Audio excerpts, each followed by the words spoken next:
Hallelujah. അപ്പാ നന്ദിയോടെ സ്തുതിക്കുന്നപ്പാ, നന്ദിയോടെ സ്തുതിക്കുന്ന കർത്താവേ, അങ്ങയുടെ സന്നിധിയിലേക്ക് കടന്നു വരുവാൻ ദൈവം ഞങ്ങളുടെ ജീവിതത്തിൽ ചെയ്ത ഭാഗ്യത്തിനായി സ്തോത്രം ചെയ്യുന്നു. അപ്പാ, ഞങ്ങൾ വായിച്ച നല്ല വചനങ്ങൾക്കായി നന്ദിയോടെ സ്തുതിക്കുന്നപ്പാ. കർത്താവെ, അങ്ങ് ഞങ്ങളോട് സംസാരിക്കുമാറാണ് കർത്താവെ. ആത്മാവിൻ്റെ കൃപയാ ഞങ്ങളെ നിറയ്ക്കുമാറാണ് അപ്പാ കർത്താവെ. അപ്പാ, ഇതിൽ നിന്ന് കർത്താവ് ഞങ്ങളുടെ ഹൃദയങ്ങളോട് കർത്താവെ അങ്ങ് ഞങ്ങളോട് സംസാരിക്കണേ അപ്പാ കർത്താവെ. അപ്പാ, ഞങ്ങൾ എന്നും കർത്താവെ വായിക്കുന്ന വചനങ്ങളാണല്ലോ അപ്പാ. എന്നാൽ കർത്താവെ, അങ്ങ് ഞങ്ങളോട് കർത്താവെ പുതിയതായി കർത്താവെ ഞങ്ങളോട് ഇടപെടുമാറാകണേ കർത്താവെ. അങ്ങയുടെ കരങ്ങളിലേക്ക് താഴ്ത്തി സമർപ്പിക്കുന്ന അപ്പ കർത്താവെ. ഇത് ചേർച്ചിനൊരു അനുഗ്രഹമായി കർത്താവെ, കുടുംബങ്ങൾക്ക് അനുഗ്രഹമായി അപ്പ, ഇൻഡിവിജ്വൽസിന് അനുഗ്രഹമാക്കി അങ്ങ് മാറ്റുമാറാകണേ അപ്പ. അങ്ങയുടെ കരങ്ങളിലേക്ക് താഴ്ത്തി സമർപ്പിക്കുന്നു. പ്രാർത്ഥനകൾ ശ്രദ്ധ വെച്ച് കേട്ടിരിക്കുക. സ്തോത്രം യേശു ക്രിസ്തുവിന്റെ നാമത്തിൽ തന്നെ, ആമേൻ. നമ്മളെപ്പോഴും നിലയിൽ കേട്ട് നമ്മൾ ഇതിനകത്തു നിന്നൊക്കെ കാര്യങ്ങൾ കേട്ടിട്ടുള്ളൊരു വചനമാണ്. അപ്പോൾ നമുക്കിവിടെ അറിയാം, ഇവിടെ ഒരു കഴുതക്കുട്ടിയെ കർത്താവ് പറയുന്നു, ഇന്ന സ്ഥലത്തുണ്ട്, നിങ്ങൾ അതിനെ കൊണ്ട് അഴിച്ച് കൊണ്ടുവരണം എന്നുള്ള രീതിയിൽ പറഞ്ഞു. അപ്പോൾ അതിനകത്ത് പറയുന്നൊരു കാര്യമുണ്ട്, ആരെങ്കിലും നിങ്ങളോട് എന്തിനാണ് എന്ന് ചോദിക്കുമ്പോൾ നിങ്ങൾ ഒരു കാര്യം പറയണം, ഇതിനെയും കൊണ്ട് കർത്താവിന് ആവശ്യമുണ്ട്. അതിൽ ഇംഗ്ലീഷ് പറയുന്നതാണ്, ദി ലോർഡ് നീഡ്സ് ഇറ്റ്. കർത്താവിന് ഇതിനെയും കൊണ്ട് ആവശ്യമുണ്ട്. അപ്പം നമ്മൾ പലപ്പോഴും കേട്ടിട്ടുള്ള കാര്യമാണ്, കഴുതക്കുട്ടിയെ കെട്ടിയിട്ടിരിക്കുന്നത് ചിലപ്പോൾ അതൊരു ഒരു ഡെലിവറൻസിൻ്റെ ഒരു ഇതായിട്ട് നമുക്ക് കാണാം എന്നുള്ള രീതിയിൽ നമ്മൾ കേട്ടിട്ടുണ്ട്. എന്നെ ചിന്തിപ്പിച്ച വേറൊരു കാര്യമാണ്, യൂഷ്വലി നമ്മൾ ആനിമൽസിനെയൊക്കെ കെട്ടിയിടുന്നത് എന്തിനാ? അല്ലെങ്കിൽ നമ്മൾ പട്ടികളെയൊക്കെ കെട്ടിയിടുന്നത്, നമ്മളുടെ വീട്ടിലുള്ളതിനെയൊക്കെ കെട്ടിയിടുന്നത് എന്തിനാ? സാധാരണ ആനിമൽസിൻ്റെ ഒരു ഇതെന്താ, അവരെ കെട്ടിയിട്ടില്ലെങ്കിൽ അവരവിടുന്ന് പോയി കളയാൻ, എങ്ങോട്ടേലുമൊക്കെ പോയി കളയാനുള്ള ചാൻസസ് ഉണ്ട്. അപ്പോൾ കുറച്ച് ട്രെയിനിങ്ങിലൂടെ കടന്നു പോയാൽ മാത്രമേ ആ ആനിമൽ അവിടെ ഇരിക്കത്തുള്ളൂ. പിന്നെ അതിനെ കെട്ടിയില്ലെങ്കിലും, നമ്മുടെ വീടുകളിലൊക്കെ പട്ടികളൊക്കെ ഉണ്ടെങ്കിൽ നമുക്കറിയാം, കുറച്ച് ട്രെയിനിങ് അതിന് കിട്ടിക്കഴിഞ്ഞാൽ പിന്നെ അതവിടെ നമ്മളുടെ കമാൻഡിൽ അവിടെ ഇരിക്കും. അപ്പോൾ ഈ കഴുതക്കുട്ടി, അല്ലെങ്കിൽ ഇംഗ്ലീഷിൽ കോൾട്ട് എന്ന് പറയുന്നത് 4 വയസ്സിന് താഴെയുള്ള കഴുതകളെയാണ് നമ്മൾ കഴുതക്കുട്ടി അല്ലെങ്കിൽ കോൾട്ട് എന്ന് പറയുന്നത്. അപ്പോൾ കുറച്ച് സമയം ആ കഴുതക്കുട്ടീനെ അവിടെ കെട്ടിയിരിക്കുന്നത് അതിന് ആ ഒരു സമയത്തിൽ ഒരു ഒബീഡിയൻസിലേക്ക് അല്ലെങ്കിൽ ഒരു സബ്മിഷനിലേക്ക് അതിനെ കൊണ്ടുവരാൻ വേണ്ടിയാണ് ആ കഴുതക്കുട്ടീനെ അവിടെ കെട്ടിയിട്ടിരിക്കുന്നത്.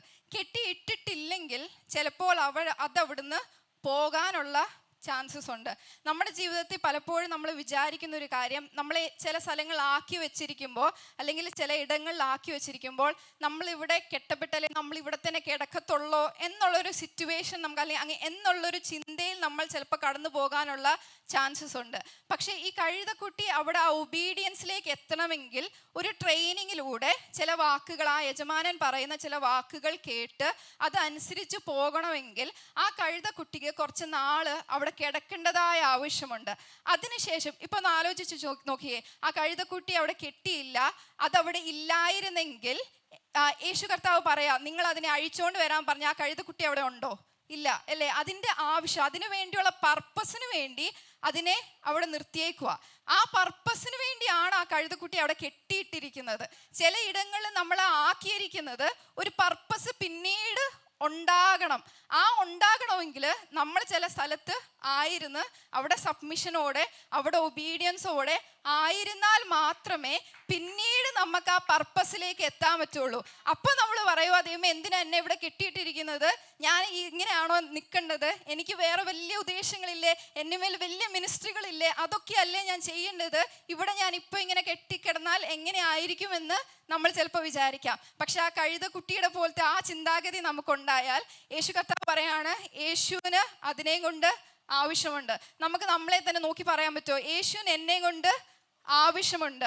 ആവശ്യം ഉണ്ടെങ്കിൽ കുറച്ച് നാള് ആ സ്ഥലത്ത് യേശുപ്പ എന്താണോ പറയുന്നത് ആ കമാൻഡ്സ് കേട്ടിട്ട് അതിനോട് സബ്മിറ്റഡ് ആയിട്ട് ആ ട്രെയിനിങ്ങിലൂടെ കടന്നു പോകാൻ നമുക്ക് സാധിക്കുന്നുണ്ടോ? ഇനി അതിനുശേഷം നമ്മൾ താഴോട്ട് വായിക്കുന്ന കാര്യമാണ്, അവിടെ കഴുതക്കുട്ടിയെ കൊണ്ടുവരുന്നു. അതെല്ലാം നമ്മൾ വായിച്ചിട്ട് അതിൻ്റെ 8ാമത്തെ വാക്യം തൊട്ട് വായിക്കുമ്പോൾ പിന്നെ അവിടെ കഴുതയ്ക്കല്ല സ്ഥാനം. പിന്നെ അവിടെ നമ്മൾ കാണുന്നുണ്ട്, യേശു കർത്താവ് ആ കഴുതയുടെ പുറത്ത് കയറിയിരുന്നു. അതിനുശേഷം നമുക്ക് കഴുതേനെ പറ്റി ഒരു വാക്ക് പോലും പറയുന്നില്ല. പിന്നെ പറയുന്നത്, ആളുകൾ ചില്ലകളിട്ടു, തുണികൾ വിരിച്ചു, യേശുവിന് ഹോശന്ന പാടി. അപ്പോൾ സ്പെഷ്യൽ പർപ്പസ് ഉണ്ടായിരുന്ന ഒരു കഴുത അവിടെ കെട്ടപ്പെട്ടു, അവിടെ നിന്ന് പുറത്ത് വന്നു അല്ലേ? ആ ട്രെയിനിങ് കഴിഞ്ഞപ്പോൾ പുറത്ത് വന്നു. പുറത്ത് കഴിഞ്ഞപ്പോൾ പിന്നെ നമ്മളിലൂടെ ഉയരേണ്ടത് ആരാ? നമ്മുടെ പേരല്ല. പിന്നെ ആ കഴുതക്കുട്ടിയെ ഹോഷന പാടിയെന്നല്ല പറയുന്നത്, യേശുവിനെ ഹോഷന പാടി. യേശുവിന്റെ നാമത്തെ ചുറ്റുമുള്ളവര് കണ്ടു. പക്ഷെ ആരുടെ പുറത്താണ് ഇപ്പൊ യേശു ഇരിക്കുന്നത്? കഴുതക്കുട്ടിയുടെ പുറത്താണ് ഇരിക്കുന്നത്. കഴുതക്കുട്ടി അവിടെ ഉണ്ട്, പക്ഷെ കഴുതക്കുട്ടിയുടെ പുറത്തിരിക്കുന്ന യേശുവിന്റെ ആ സാന്നിധ്യത്തെ, അല്ലെ ആ യേശുവിനെയാണ് എല്ലാവരും സ്തുതിക്കുന്നത്. അപ്പോൾ നമ്മളായിരിക്കുന്ന സാഹചര്യത്തിൽ നമ്മളെ ആ ട്രെയിനിങ് കഴിഞ്ഞ് യേശുവിൻ്റെ പർപ്പസിന് വേണ്ടി നമ്മളെ കൊണ്ടുവന്നു നിർത്തി. പിന്നെ നമ്മൾ വിചാരിക്കരുത് നമ്മുടെ പേരാണ് ഉയരേണ്ടത്. പിന്നെ ആരുടെ പേരാണ് നമ്മളിലൂടെ ഉയരേണ്ടത്? യേശുവിൻ്റെ പേരാണ്. ബാക്കിയുള്ളവർ ചുറ്റും നിൽക്കുന്ന അത്രയും ജനം പിന്നെ പറയുന്നത് യേശുവിനെ പറ്റിയാണ്, യേശുവിനെയാണ് സ്തുതിക്കുന്നത്. ഇവിടെ നമ്മൾ ബൈബിളിൽ പല വ്യക്തികളെ പറ്റി കാണുന്നുണ്ടെങ്കിലും അതിനകത്ത് 10-ാമത്തെ വാക്യത്തിൽ ഒരാളുടെ പേര് പറയുന്നുണ്ട്, ദാവീദിന്. ഒന്ന് വായിക്കാവോ?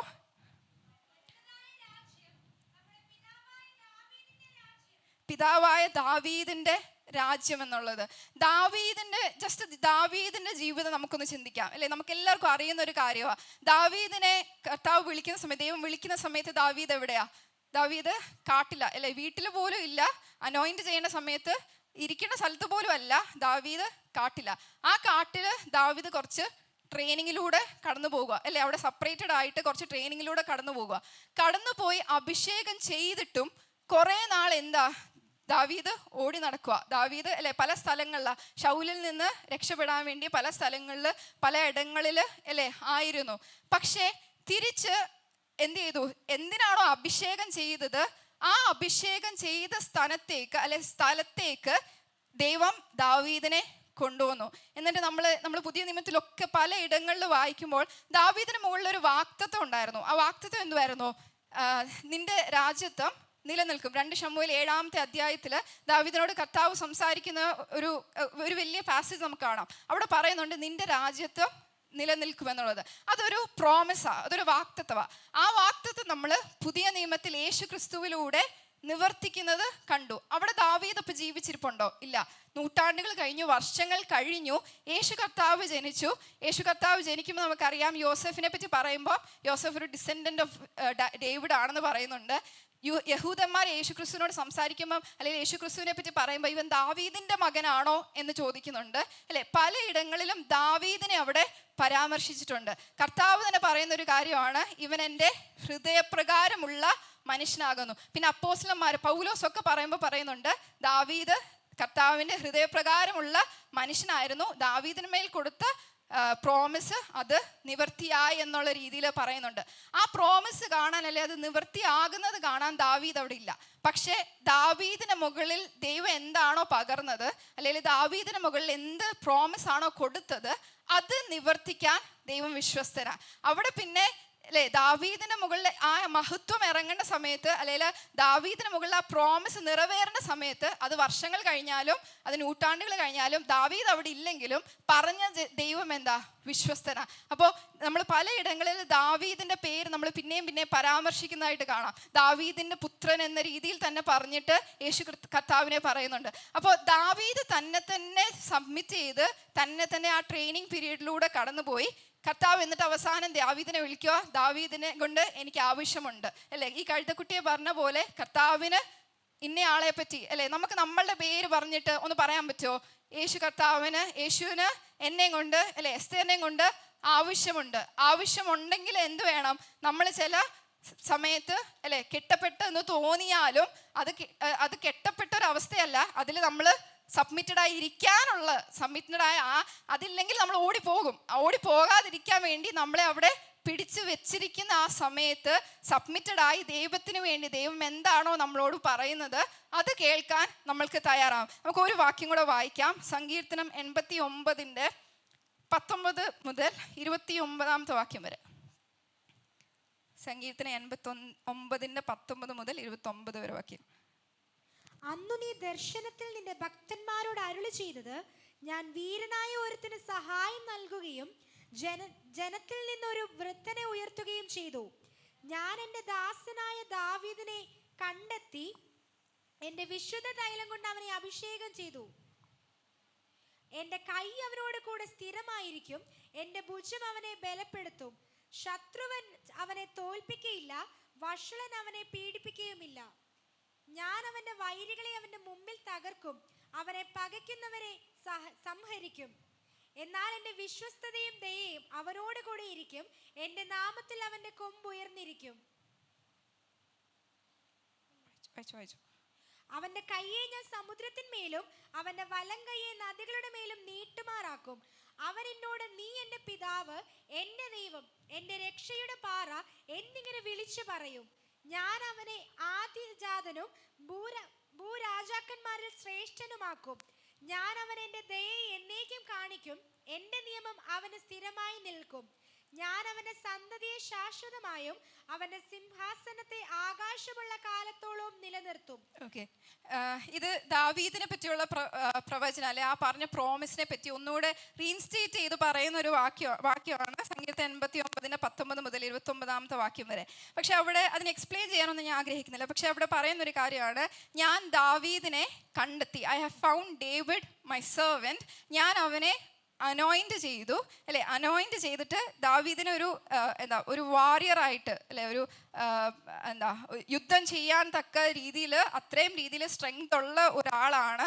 എന്നിട്ട് അവിടെ പറയുന്നുണ്ട്, ദാവീദ് എന്നെ, യു ആർ മൈ ഫാദർ, എൻ്റെ പിതാവ് അങ്ങാണ് എന്നും, അല്ലെ. എന്നിട്ട് അതിനുശേഷം അതിൻ്റെ 35 വാക്യത്തിലോ അതിനുശേഷം പറയുന്നുണ്ട്, ദൈവം പറയുന്ന കാര്യമാണ്, ഞാൻ അവരിൽ നിന്ന് ഒരിക്കലും എൻ്റെ സ്നേഹം മാറ്റുകയില്ല. 33 വാക്യം, I will not take my love from him. ഞാൻ ഒരിക്കലും അവനിൽ നിന്ന് എൻ്റെ സ്നേഹത്തെ മാറ്റത്തില്ല. അപ്പം ദൈവം ഒരു വാഗ്ദത്തം ചെയ്ത ദാവീദ്, അവിടെ ആ ട്രെയിനിങ്ങിലൂടെ ദാവീദ് പോയപ്പോൾ ദാവീദ് മരിച്ചു, ദാവീദ് അടക്കപ്പെട്ടു. പക്ഷെ എത്ര വർഷങ്ങൾക്ക് ശേഷവും ആ പറഞ്ഞ വാഗ്ദത്തത്തെ നിവർത്തിക്കാൻ ദൈവം വിശ്വസ്തനായിരുന്നു. പക്ഷെ അവിടെ ഒരു റിലേഷൻഷിപ്പ് നമ്മൾ കാണുന്നുണ്ട്. ദാവീദ് പറയുന്നതാണ്, കർത്താവേ, നീ എൻ്റെ പിതാവാണ്. ദാവീദും ആ അപ്പൻ, ആ ഒരു മകൻ എന്ന ബന്ധത്തിൽ ദാവീദ് വന്നപ്പോൾ ആ ഒരു പ്രോമിസിനെ ഒന്നുകൂടെ ഒന്ന് ശക്തിപ്പെടുത്താൻ, അല്ലെ, ഒന്നുകൂടെ അതിനെ ഒന്ന് ആക്കാൻ വേണ്ടി ഈ ഒരു ഇതിൽ നമ്മൾ കാണുന്നുണ്ട്. അപ്പോൾ നമ്മുടെ റിലേഷൻഷിപ്പ് എന്താണെന്ന് നമുക്കൊന്ന് ആലോചിച്ച് നോക്കാം. നമ്മളും ദൈവവും തമ്മിലുള്ള റിലേഷൻഷിപ്പ്, നമ്മൾ ഓരോരുത്തരും ആ റിലേഷൻഷിപ്പ് വ്യത്യാസമായിരിക്കും. പക്ഷെ എന്താണോ എനിക്ക് എൻ്റെ അപ്പയുമായിട്ടുള്ള ബന്ധം, എന്താണോ ദൈവമായിട്ടുള്ള ബന്ധം എന്താണോ, അതിനെ ഒന്നുകൂടെ ശക്തിപ്പെടുത്തി, എന്താണോ ദൈവം എനിക്ക് തന്നിരിക്കുന്ന മിനിസ്ട്രി, ദാവീദിനെ ഒരു ലീഡറായിട്ട് വിളിച്ചു, ഒരു കിങ് ആയിട്ട് വിളിച്ചു, അല്ലെ. അങ്ങനെ അഭിഷേകം ചെയ്തിട്ടും പല മേഖലകളിൽ ദാവീദ് ആ ഒരു സീറ്റിലേക്ക് എത്തിയില്ല. പക്ഷെ കുറെ കാലം കഴിഞ്ഞിട്ടാണ് ആ സീറ്റിലേക്ക് എത്തുന്നത്. പക്ഷെ ദൈവം വിളിച്ച മിനിസ്ട്രിക്ക് എന്താണോ അതിൽ വിശ്വസ്തമായി ദാവീദ് നിന്നപ്പോൾ, അല്ലെ, അവിടെ സബ്മിറ്റഡ് ആയി നിന്നപ്പോൾ, എപ്പോഴാണോ ആ സിംഹാസത്തെ, അല്ലെ, എന്താണോ ആ പ്രോമിസ് പറഞ്ഞത് അതിനെ നിലനിർത്തി, അല്ലെ, അതിനെ ശക്തിപ്പെടുത്തി, അതിനെ ഫുൾഫില്ല് ചെയ്യാൻ വേണ്ടി ദൈവം വിശ്വസ്തനായിരുന്നു. അങ്ങനെയാണെങ്കിൽ നമ്മളുടെ ജീവിതത്തിലും ദൈവം നമ്മളെ ഒത്തിരി സ്നേഹിക്കുന്നുണ്ട്, അല്ലെ. ആ സ്നേഹത്തെ നമ്മൾ തിരിച്ചറിഞ്ഞ്, അല്ലെ, ദൈവം എങ്ങനെയാണോ നമ്മളെ വിളിച്ചിരിക്കുന്നത്, എന്താണോ നമ്മളുടെ മേലുള്ള മിനിസ്ട്രി, ആ മിനിസ്ട്രിയിലേക്ക് എത്താൻ വേണ്ടി, അത് ലീഡറാകാം, വേറെ എന്തെങ്കിലും, ചിലപ്പം പ്രെയറിന് വേണ്ടിയുള്ള മിനിസ്ട്രി ആയിരിക്കും, എന്ത് മിനിസ്ട്രി തന്നെയാണെങ്കിലും ആ മിനിസ്ട്രിയിലേക്ക് എത്താൻ വേണ്ടി നമ്മൾ അതിനുവേണ്ടി ട്രെയിൻഡ് ആകുകയും, അതിലേക്ക് എത്തിക്കഴിയുമ്പോൾ പിന്നെ നമ്മുടെ നാമം ഉയർത്തപ്പെടുവാനല്ല, അല്ലെ, ദൈവത്തിൻ്റെ നാമത്തെ ഉയർത്തുവാനും ദൈവം നമ്മളിലൂടെ ഉയർത്തപ്പെടുവാനും നമ്മൾ അതിനായി നമ്മളെ തന്നെ താഴ്ത്താം. അങ്ങനെ ആണെങ്കിൽ മാത്രമേ, അല്ലെ, നമ്മളെപ്പോഴും പറയുന്നൊരു കാര്യമാണ്, നമ്മളിലൂടെ കർത്താവിനെ കാണണം, ദൈവത്തെ കാണണം. പക്ഷെ നമ്മളിലൂടെ ദൈവത്തിനെ കാണണമെങ്കിൽ നമ്മൾ ചില സ്ഥലങ്ങളിൽ ഹമ്പിളായിട്ടിരിക്കണം. ചില സ്ഥലങ്ങളിൽ ദൈവത്തിന് എന്താണോ നമ്മൾ മേൽ പ്രവർത്തിക്കാനുള്ളത് അവിടെ നമ്മൾ ആയിരുന്നാൽ മാത്രമേ പിന്നീട് ദൈവത്തിന് നമ്മളെ കൊണ്ട് പ്രവർത്തിക്കാൻ കഴിയുകയുള്ളൂ. അങ്ങനെയാണെങ്കിൽ നമ്മളെല്ലാം ഈ കാലങ്ങളിൽ ദൈവം എന്താണോ നമ്മളെ ഉദ്ദേശിക്കുന്നത്, എന്ത് മിനിസ്ട്രിയിലേക്കാണോ നമ്മളെ എത്തിക്കാൻ ആഗ്രഹിക്കുന്നത്, അതിലേക്ക് നമ്മളെ തന്നെ സബ്മിറ്റ് ചെയ്ത്, ആ കഴുതക്കുട്ടി ചെയ്തതുപോലെ തന്നെ ആ കെട്ടപ്പെട്ട അവസ്ഥയാണെങ്കിലും അതൊരു ട്രെയിനിങ് ആയി കണ്ടെത്തി പിന്നീട് ദൈവത്തിൻ്റെ നാമത്തിനെ ഉയർത്തുവാൻ വേണ്ടി നമുക്ക് ഓരോരുത്തർക്കും, നമുക്ക് സഭയ്ക്കും കുടുംബങ്ങൾക്കും ദൈവം ഇടയാകട്ടെ എന്ന് പറഞ്ഞുകൊണ്ട് എൻ്റെ വാക്കുകളെ നിർത്തുന്നു. ദൈവം ഓരോരുത്തരെയും അനുഗ്രഹിക്കുമാറാകട്ടെ.